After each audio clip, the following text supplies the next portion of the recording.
Hi, my name is Miguel. Today I'm going to teach you how to make huevos ahogados, which literally means drowned eggs.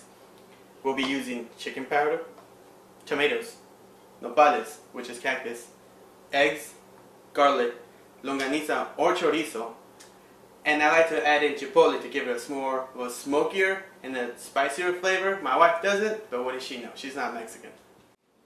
We're going to be starting off by cutting 6 to 8 tomatoes in half and then pureeing them in the blender.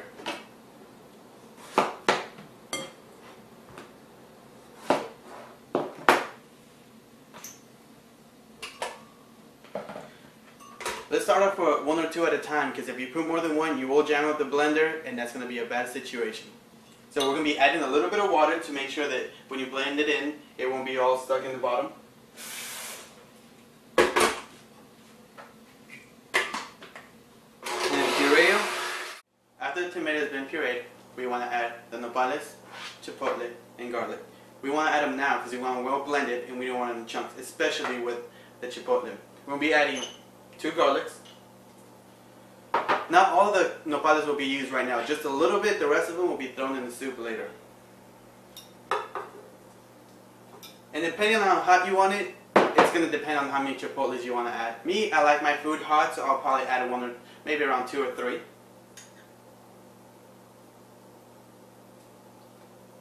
And now we just puree them.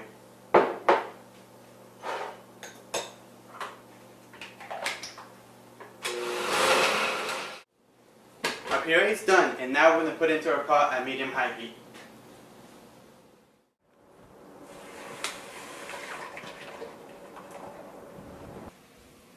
Now I'll be needing about 5 to 10 cups of water.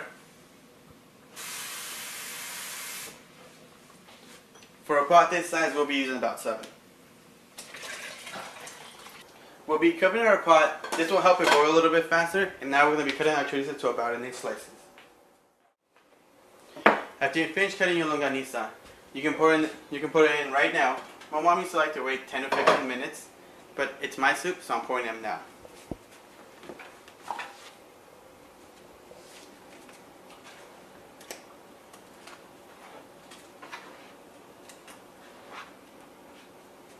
After putting our loganiza in there, we'll be using chicken powder. We'll be using about 2 teaspoons of chicken powder. If you notice, we haven't used salt because the salt's already in the chicken powder.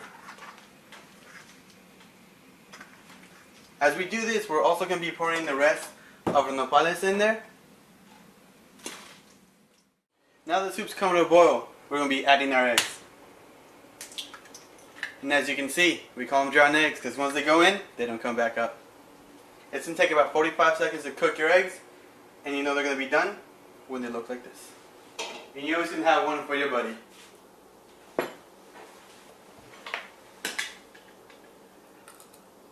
Mmm. Just like I remember.